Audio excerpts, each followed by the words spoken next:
Hi, and welcome to another edition of Bauer Business Bites. My name is David Tighe. I'm the Managing Director of Bauer Media here in Northern Ireland. And every week we take a look at a different sector of business across Northern Ireland and get some insight and analysis on where things are at. And this week we're talking to Barry Smyth, who's the Managing Director of MCS Group. Barry, you're very welcome to Business Bites. Thanks for having me, David. Really appreciate it. Well, it's great to see you. And this week we are talking about recruitment. And obviously, Barry, you're at the head of MCS Group. For those of us who are not in the know, tell us a little bit about MCS Group. Yeah, okay. So MCS, we're a locally owned specialist recruitment company. We recruit in mainly professional and technical disciplines. So IT, engineering, accountancy, finance, banking, HR, marketing, sales, those sort of disciplines. We recruit for a multitude of industries, pretty much all industries, and we recruit for companies large and small. Our client base would include the vast majority of Northern Ireland's top 200 companies, and most of the international firms that operate out of Northern Ireland. Beyond recruitment, we provide other services such as talent pipelining and market mapping and market insights, psychometric services. So it's not just about finding talent. We're locally owned, as I said, so our primary business is based in Northern Ireland, but we're about to expand outside of Northern Ireland into GB, the Republic of Ireland market, and the US market. And we're just building teams now to take us on that journey. Wow. Exciting. Well, we need to talk about that. But first, let's just talk about a little bit closer to home. So the talent pool in Northern Ireland, I would expect, is rich. And of course, we've got a number of large businesses here as well. So what's the current situation in the world of recruitment here in Northern Ireland from a business point of view and from a potential employee's point of view? What are the emerging sectors and where's the gold to be found? Yeah, I suppose if I talk maybe from the employee point of view to begin with, David, look, obviously the volume of jobs in the market has shrunk significantly through the COVID crisis, as probably everybody knows at this stage. But we're in recovery, probably is how I would say it.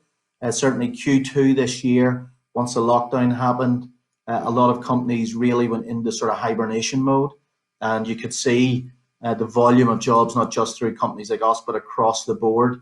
The volumes dropped significantly, and some disciplines dropped by as much as sort of 80-90%, while maybe other sectors such as technology, which would be a big area for us, didn't get hit so hard. So, but we're in recovery mode. We've sort of seen certainly in the last 2-3 months, a significant recovery in areas like finance and accountancy, in engineering and manufacturing, really sort of coming back quite strongly, actually.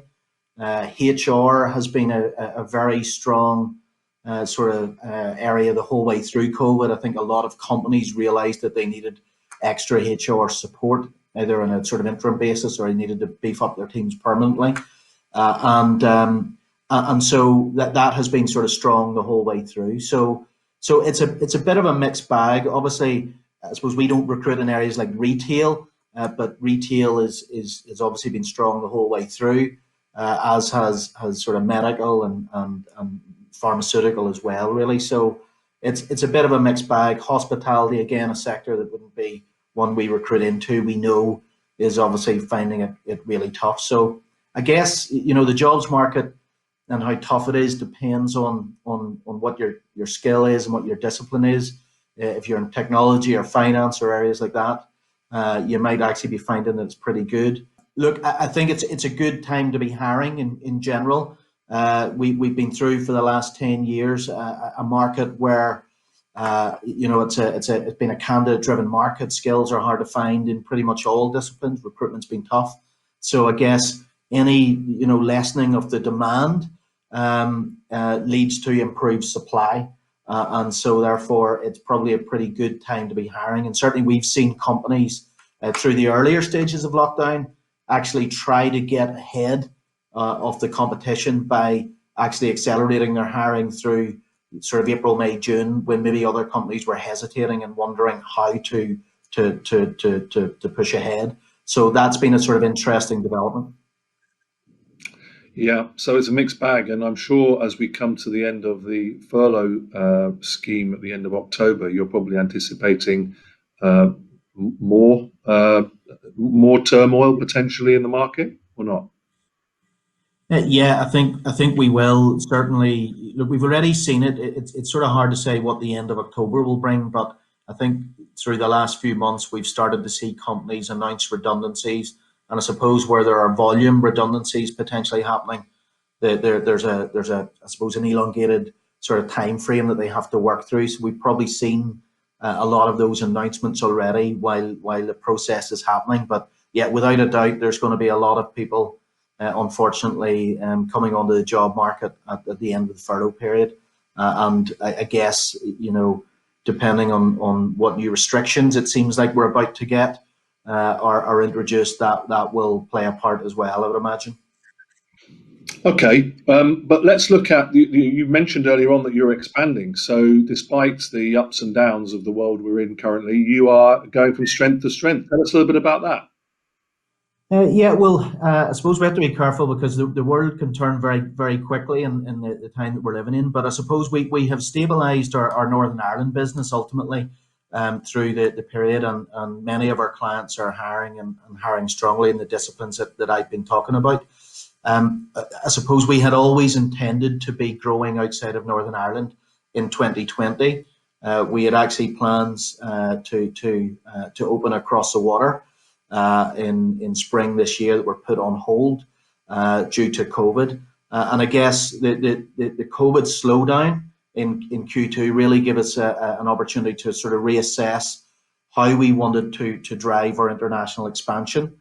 And it gave us the headroom probably to think about the best way to go about that. And so we've got our plans nailed down, and our hiring has started, and we've actually started a tranche of people this week who are all in being inducted and virtually onboarded and all the rest. So it's exciting times, but our local team is probably stable as opposed to growing, but we feel probably fortunate that that's the case.